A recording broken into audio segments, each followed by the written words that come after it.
Hello traders, welcome to live signal pro.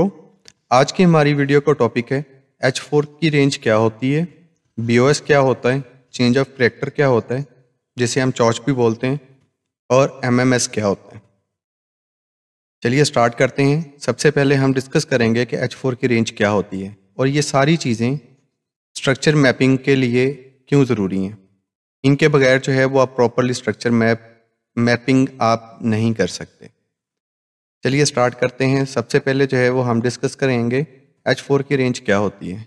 ये आपका एक लो पॉइंट था, ठीक है, और मार्केट जो है वो मूव होती हुई जा रही है, बुलिश जा रही है या बेरिश जा रही है, डज नॉट मैटर। ये आपकी मार्केट जो है वो इस तरह बुलिश जा रही है।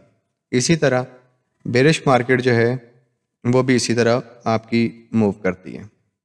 ये आपका एक लो पॉइंट था, ये आपका एक हाई पॉइंट था, ये आपका हायर लो पॉइंट है, ये आपका हायर हाई पॉइंट है। सबसे पहले आपको अपने low high, lower low, lower high और हाई और हायर लो मार्क करने आने चाहिए। अगर आपने रूल ऑफ थ्री का आपको नहीं पता तो आप मेरी प्रीवियस वीडियो जाके देखें, जिसमें जो है वो मैंने प्रॉपरली और डिटेल्ड आपको समझाया कि स्ट्रक्चर मैपिंग के लिए जो सबसे बेसिक आपकी नीड है वो है आपको higher high, higher low, lower high और लोअर लो मार्क करने आने चाहिए। बहुत से ट्रेडर्स जो हैं वो इसको गलत मार्क करते हैं। मैंने इस पर एक डिटेल वीडियो बनाई है, आप जाके इसको चेक कर सकते हैं। ये आपका एक लो पॉइंट था, ये आपका एक हाई पॉइंट है। इस लो पॉइंट से लेके इस हाई पॉइंट तक H4 का टाइम फ्रेम होगा, ये आपने हमेशा याद रखना है। ये हमारी H4 की रेंज होगी, इसको हम H4 की रेंज बोलते हैं। इस लो पॉइंट से लेके इस हाई पॉइंट तक जहाँ पे ये वाला पॉइंट ब्रेक होगा विद बॉडी, हम उसको सबसे पहले जो है वो चेंज ऑफ करैक्टर बोलते हैं। इस लो पॉइंट से लेके इस हाई पॉइंट तक ये आपका लो पॉइंट भी हो सकता है, ये आपका हायर हाई भी हो सकता है। इस पॉइंट तक आपका ये H4 की रेंज है। ये पूरी आपकी एक लेग जो इसमें एक इम्पल्स आपको नज़र आ रही है, ये आपकी H4 की रेंज है। जहाँ पे ये वाली रेंज जो है वो जहाँ पे ब्रेक होगी वो आपका सबसे पहले चेंज ऑफ करैक्टर होगा। ठीक हो गया। इसे हम CHOCH से भी जो है वो रिप्रेजेंट करते हैं। अभी जो है वो हमारी रेंज जो है वो शिफ्ट हो चुकी है। कहाँ पे शिफ्ट हुई है? इस वाले लो पॉइंट पे। आप इसी को जो है वो मूव कर सकते हैं ऊपर, या आप जो है वो एक नई रेंज भी लगा सकते हैं। ये वाला आप मेथड अगर सीख के तो आपको चेंज ऑफ करैक्टर और ब्रेक ऑफ स्ट्रक्चर में बिल्कुल भी जो है वो मार्किंग करने में बिल्कुल भी कंफ्यूजन नहीं होगी। बहुत सारे ट्रेडर्स जो हैं वो कंफ्यूज हो जाते हैं कि चेंज ऑफ करैक्टर कहाँ पे मार्क करना है और ब्रेक ऑफ स्ट्रक्चर हमें कहाँ पे और कैसे मार्क करना है। आपको H4 की रेंज की मैंने जो है वो एग्जांपल दे दी है कि एक इम्पल्स या एक लेग, एक लो पॉइंट है या आपका एक हाई पॉइंट है, ये पूरी लेग आपकी जो है वो H4 की रेंज कहलाएगी। जब तक ये रेंज ब्रेक नहीं होती तब तक चेंज ऑफ करैक्टर या ब्रेक ऑफ स्ट्रक्चर नहीं होगा। यहाँ पे देखें, ये एक हाई पॉइंट आ गया, ये इसका हायर लो पॉइंट है। हायर लो पॉइंट जब ब्रेक हुआ, यहाँ से इसने ब्रेक किया तो ये वाला पॉइंट हमारे पास चेंज ऑफ करैक्टर का आ गया। याद रखिए, यहाँ पे अगर विक्स बनती हैं तो ये चेंज ऑफ करैक्टर कंसीडर नहीं होगा। इस वाले पॉइंट को, इस वाले हाई पॉइंट को यहाँ पे बॉडी जो है वो क्रॉस करके ब्रेक करेगी तो फिर हमारा चेंज ऑफ करैक्टर या ब्रेक ऑफ स्ट्रक्चर जो है वो कंफर्म होगा। यहाँ पे देखें, यहाँ पे हमारी रेंज जो है वो यहाँ से यहाँ तक रोज यहाँ तक शिफ्ट हो गई है। ठीक है, ये अब हमारी नई H4 की रेंज है। ये हमारी अब नई H4 की रेंज है। जब तक ये वाला लो पॉइंट या ये वाला हाई पॉइंट ब्रेक नहीं होगा तब तक जो है वो हम इसको चेंज ऑफ करैक्टर जो है वो हम कंसीडर नहीं कर सकते। सपोज मार्केट यहाँ पे आई है, यहाँ पे फिर इसको इसने ब्रेक कर दिया। अब ये वाला जो हमारा पॉइंट होगा ये होगा ब्रेक ऑफ स्ट्रक्चर, ये वाला पॉइंट होगा हमारा ब्रेक ऑफ स्ट्रक्चर। इसी तरह मार्केट जो है फिर यहाँ पे आती है और फिर ऊपर चले जाती है बुलिश, ये वाला पॉइंट हो गया हमारा break of structure. Break of structure की आपको समझ आ गई है। अब यहाँ पे मार्केट सपोज ये वाला जो लो पॉइंट है, क्योंकि हमारी रेंज जो है वो यहाँ से यहाँ तक फिर यहाँ पे शिफ्ट होगी हमारी रेंज H4 की, और यहाँ से फिर यहाँ तक हमारी H4 की रेंज जो है वो शिफ्ट हो चुकी है। अब जब तक ये वाला पॉइंट लो पॉइंट ब्रेक नहीं होगा, अब यहाँ पे दो चीज़ें हैं। ये आपकी H4 की रेंज है, या तो मार्केट यहाँ पे आगे इसको ब्रेक करें तो यहाँ पे हमारा होगा ब्रेक ऑफ स्ट्रक्चर, या मार्केट यूं मूव करती हुई बेरिश साइड पे आ जाए तो यहाँ पे हमारा हो जाएगा चेंज ऑफ करेक्टर फिर से। अब हमारी रेंज कहाँ से कहाँ शिफ्ट हुई है? अब हमारी रेंज जो है वो यहाँ से इस वाले पॉइंट से यहाँ तक शिफ्ट हो गई। इसको भी हम H4 की रेंज ही बोलेंगे। अब क्या होगा नेक्स्ट? सपोज मार्केट जो है वो यहाँ पे आती है, ये वाला पॉइंट जो है वो आपका फिर अब होगा ब्रेक ऑफ स्ट्रक्चर। सबसे पहले जब भी आपने स्ट्रक्चर मैपिंग को स्टार्ट करना है, वो सबसे पहला पॉइंट जो आपका ब्रेक होगा वो चेंज ऑफ कैरेक्टर कहलाएगा, वो कभी भी ब्रेक ऑफ स्ट्रक्चर नहीं कहलाएगा। उसके बाद जब नेक्स्ट रेंज आपकी ब्रेक होगी, वो वाला पॉइंट आपका ब्रेक ऑफ स्ट्रक्चर कहलाएगा। उसके बाद फिर ब्रेक ऑफ स्ट्रक्चर कहलाएगा। ये अब आपके टॉप पे जो है वो H4 की रेंज है। इसका ये एक लो पॉइंट था, ये एक हाई पॉइंट था, ये हायर हाई भी है और ये हायर लो भी है। अगर ये वाला हायर लो पॉइंट टूट ब्रेक करता है या यहाँ से मार्केट इसको तोड़ देती है तो ये हमारा चेंज ऑफ करेक्टर कहलाएगा। सपोज अगर मार्केट जो है वो इसको मज़ीद जो है वो ऊपर बुलिश ब्रेक करती तो ये वाला पॉइंट भी हमारे पास ब्रेक ऑफ स्ट्रक्चर ही कहलाता। इसी तरह मार्केट अपने ट्रेंड को जो है वो कंटिन्यू करती रहती है। चेंज ऑफ करेक्टर और मार्केट स्ट्रक्चर शिफ्ट, ये दोनों जो है वो एक ही चीज़ें हैं। इससे आपने जो है वो बहुत ज़्यादा लोग जो है वो इस पर परेशान होते हैं, उनको समझ नहीं आती कि ये चेंज ऑफ करेक्टर क्या है या जो है वो मार्केट स्ट्रक्चर शिफ्ट क्या है। ये दोनों सेम ही चीज़ें हैं। आप इसको मार्केट स्ट्रक्चर शिफ्ट भी बोल सकते हो, आप इसको चेंज ऑफ करेक्टर भी बोल सकते हैं, जो आपको आसान रखे। H4 की रेंज की आपको समझ आ गई है, मैंने आपको बड़ा ब्रीफली जो है वो समझा दिया है। अब चलते हैं चार्ट पे और चार्ट पे जो है वो इसको प्रैक्टिकली देखते हैं चीज़ें एक्चुअली में वर्क कैसे करती हैं। सपोज ये H4 का चार्ट है, आपने मैपिंग जो है वो कहाँ से स्टार्ट करनी है। ये इतना डाटा आपके लिए इनफ है इसको मार्किंग के लिए। आप थोड़ा सा पीछे आ जाएं जहाँ से ट्रेंड जो है वो चेंज हुआ था। सपोज यहाँ से ट्रेंड जो है वो चेंज हुआ है।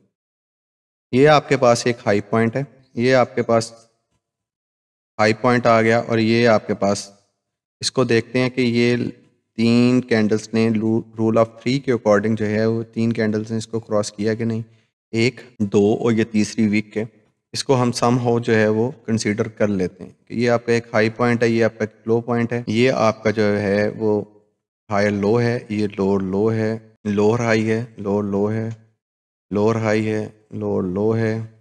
इसको देख लेते हैं 1, 2, आप इसको कंसिडर कर भी सकते हैं, नहीं भी कर सकते, क्योंकि ये एक जो है वो ये वाला जो हाई लोअर हाई है ये आपका वीक कंसिडर होगा। ठीक है, इसी तरह जो है वो हम यहाँ तक चलें, इसकी मार्किंग कर लेते। ये हाई पॉइंट था, ये लो पॉइंट था। आपकी रेंज जो थी वो यहाँ से लेके यहाँ तक थी, H4 की रेंज है। ये आपकी H4 की रेंज थी। आपने इसी रेंज के अंदर रहते हुए ट्रेड करना होता है। यहाँ पे ये वाला पॉइंट जो है वो ब्रेक हुआ, हमने इसको चेंज ऑफ करेक्टर बोलना है। जैसे कि मैंने आपको सबसे पहले बताया, जो सबसे पहले ब्रेक होगा वो आपका चेंज ऑफ करेक्टर कहलाएगा। यहाँ पे इसने इसको ब्रेक कर दिया, ये आपका चेंज ऑफ करेक्टर हो गया।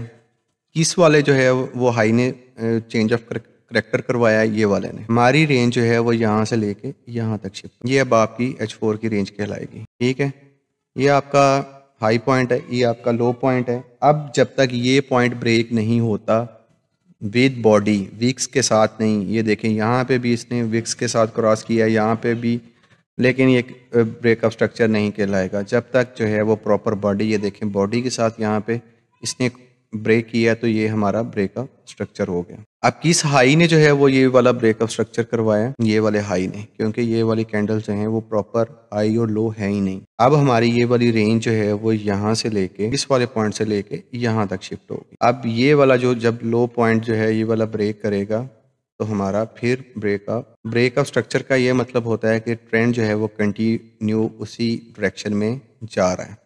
जब चेंज ऑफ करेक्टर होता है उसका मतलब ये होता है कि यहाँ से हमें इंडिकेशन मिलती है कि ट्रेंड अब जो है वो रिवर्स हो सकता है, यहाँ से पॉसिबिलिटी बन रही है ट्रेंड की, मार्केट स्ट्रक्चर जो है वो शिफ्ट हो रहा है। ब्रेकअप स्ट्रक्चर का मतलब ये होता है कि स्ट्रक्चर जो है वो कंटिन्यूसली उसी डायरेक्शन में बुलिश है या बेरिश है। अब इस वाले पॉइंट को देख लेते हैं, ये देखते हैं कि ये प्रॉपर जो है वो हाई या लो हैं या नहीं।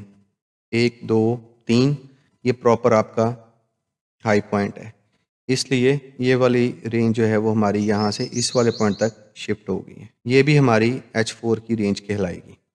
अब ये कहाँ पे ब्रेक हुई है? यहाँ पे। इसको हम यहाँ पे मार्क करेंगे ब्रेक। ये पॉइंट था 1, 2 और ये ऊपर एक वीक है। आपने इन चीज़ों को लेके कंफ्यूज बिल्कुल भी नहीं होना। आपको समझ यहाँ पे नहीं आ रही कि ये लोज या ये वाला पॉइंट जो है वो वीक है, आप इस पूरी लेग को भी मार्क कर सकते हैं। ठीक है, यहाँ तक। ठीक है, या ये देखें 1, 2, 3 और ये 4, ये प्रॉपर आपकी जो लेग है ये पूरी एक लोअर लो, लोअर हाई और लोअर लो बनती है। ये आपका लोअर हाई था, लोअर लो है, लोअर हाई है और फिर लोअर लो बनता है। इसको हम मार्क करेंगे यहाँ पे। यहाँ पे जो है वो हमारी रेंज जो है वो फिर ब्रेक हुई है, हम इसको फिर ब्रेकआउट स्ट्रक्चर बोलेंगे। अब हमारी रेंज जो है वो कहाँ पे शिफ्ट हो गई है, अब यहाँ पे इंटरेस्टिंग पॉइंट आने वाला है। हमारी रेंज यहाँ से यहाँ तक शिफ्ट हो गई है। अब रेंज है वो या तो मैंने आपको बताया था कि बॉडी के साथ क्रॉस करें, ये वाला पॉइंट जो है वो ऊपर बॉडी के साथ क्रॉस करता तो फिर हमारा यहाँ पे चेंज ऑफ करेक्टर होता है। जबकि इस रेंज को जो है वो अगेन यहाँ तक मार्केट आई ज़रूर है लेकिन ब्रेक नहीं किया, और देखें कि ट्रेंड जो है वो फिर कंटिन्यूसली उसी डायरेक्शन में जो है वो जा रहा है। यहाँ पे फिर इसने क्रॉस किया है, ये हमारा फिर ब्रेकअप स्ट्रक्चर हो गया। अब यहाँ पे देखते हैं कि हमारी रेंज 1, 2, 3 ये प्रॉपर एक पॉइंट है, इसको जो है हमारी रेंज यहाँ पे शिफ्ट हुई है, हम इसको जो है वो H4 की रेंज बोलेंगे। ये वाला पॉइंट यहाँ पे ब्रेकअप स्ट्रक्चर कहलाएगा। हमारी रेंज जो है वो दोबारा ये यहाँ पे जो है वो आपने कंफ्यूज नहीं होना। अगर आपको लोअर लो या लोअर हाई पॉइंट मिल रहे हैं तो ठीक है, अदरवाइज अगर ये देखें ये बिल्कुल एक जो है वो प्रॉपरली डायरेक्शन यहाँ पे क्लियर नहीं है, तो आप इसको यहाँ तक भी मार्क कर सकते हैं। H4 की ये आपकी रेंज आ गई। अब देखते हैं कि इस वाले पॉइंट को ब्रेक किया है मार्केट ने या नहीं किया। नीचे वाला पॉइंट ये था आपके पास, जब तक ये मार्केट ब्रेक नहीं करती, तो अगर ये वाला पॉइंट मार्केट ब्रेक करेगी तो हमारा ब्रेकअप स्ट्रक्चर होगा। और अगर मार्केट ने ये वाला पॉइंट जो है वो ब्रेक कर दिया है, ये देखें प्रॉपर बॉडी के साथ किया है, तो ये यहाँ पे हमारा जो है वो चेंज ऑफ करेक्टर हो चुका है। अगर मार्केट ये वाला पॉइंट हमारा ब्रेक करती तो ये हमारा ब्रेकअप स्ट्रक्चर होता, जबकि यहाँ पे मार्केट स्ट्रक्चर शिफ्ट या चेंज ऑफ करेक्टर यहाँ पे हो चुका है। इसका मतलब ये है कि जो ट्रेंड जो है वो इतनी देर से एक बेरिश ट्रेंड चल रहा था, यहाँ से पॉसिबिलिटी है कि ट्रेंड अब रिवर्स हो रहा है और मार्केट जो है वो अब बुलिश जाने वाली है। ये आपका चेंज ऑफ करेक्टर हो गया यहाँ पे, और यहाँ पे ब्रेकअप स्ट्रक्चर हो गया। ऑर्डर ब्लॉक्स कौन कौन से होते हैं उसके ऊपर जो है वो एक मैं अलग वीडियो बनाऊंगा, वो आप लाजमी देखिएगा। इससे अगला स्टेप हमारा ऑर्डर ब्लॉक्स का होगा कि ऑर्डर ब्लॉक्स जो हैं 3 तरह के होते हैं और उनकी क्या जो है वो वैल्यू होती है, हम उनको किस तरह ट्रेड कर सकते हैं, और सबसे ज़रूरी कि कंफर्मेशंस जो हैं वो हम किस तरह ले सकते हैं। आज की वीडियो को एक दफ़ा रिकैप करते हैं।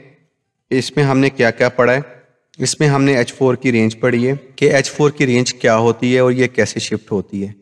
उसके बाद हमने स्ट्रक्चर मैपिंग करना सीखी है कि जब आपका स्ट्रक्चर जो है वो शिफ्ट होगा, ब्रेक होगा, तो हम सबसे पहले उसको चेंज ऑफ करेक्टर बोलेंगे। इतनी भी दफ़ा जो है वो रेंजेस ब्रेक होंगी तो वो हमारी ब्रेकअप स्ट्रक्चर कहलाएंगी, जिसे हम BOS बोलते हैं। इसी तरह देखें कि कंटिन्यूसली मार्केट जो है वो ब्रेकअप स्ट्रक्चर करवा रही है। यहाँ पे भी हुआ, यहाँ पे भी हुआ, ठीक है, उसके बाद यहाँ पे हुआ, यहाँ पे हुआ, और यहाँ पे मार्केट जो है वो फेल हो गई है ब्रेकअप स्ट्रक्चर देने में, और उसने मार्केट ने अपना चेंज ऑफ करेक्टर कर दिया, या आप इसको मार्केट स्ट्रक्चर शिफ्ट भी बोल सकते हैं। ठीक है, उसके बाद मार्केट जो है वो डाउनवर्ड फिर आई है। यहाँ से पॉसिबिलिटी है कि मार्केट जो है वो अब बुलिश मोमेंटम के साथ निकल जाए। ये यहाँ पे हमारा जो है वो एक्सट्रीम एक ऑर्डर ब्लॉक पड़ा हुआ है। ठीक है, हम देखेंगे कि मार्केट अगर यहाँ पे आती है, हमें कंफर्मेशंस मिलती हैं तो हम इसको ट्रेड करते हैं। इसको जो है वो बाय अपॉर्चुनिटी के लिए हम देख सकते हैं। आज के लिए इतना ही काफ़ी है। इंशाल्लाह नेक्स्ट वीडियो में जो है वो हम डिस्कस करेंगे कि एक्सट्रीम ऑर्डर ब्लॉक्स कौन से होते हैं और डिसीजनल ऑर्डर ब्लॉक्स जो हैं वो कौन कौन से होते हैं, और उनको हम किस तरह कंफर्मेशंस लेके हम ट्रेड कर सकते हैं। अगर आपको ये वीडियो अच्छी लगी है तो आपने इसको लाइक करना है, चैनल को ज़रूर सब्सक्राइब करना है, और अपने उन ट्रेड फेलोज़ के साथ आपने इसको ज़रूर शेयर करना है जो अभी बिगनर हैं और फॉरेक्स की असल गेम को जो है वो सीखना और समझना चाहते हैं। Thank you so much for watching. इंशाल्लाह मिलते हैं नेक्स्ट वीडियो में। बाय।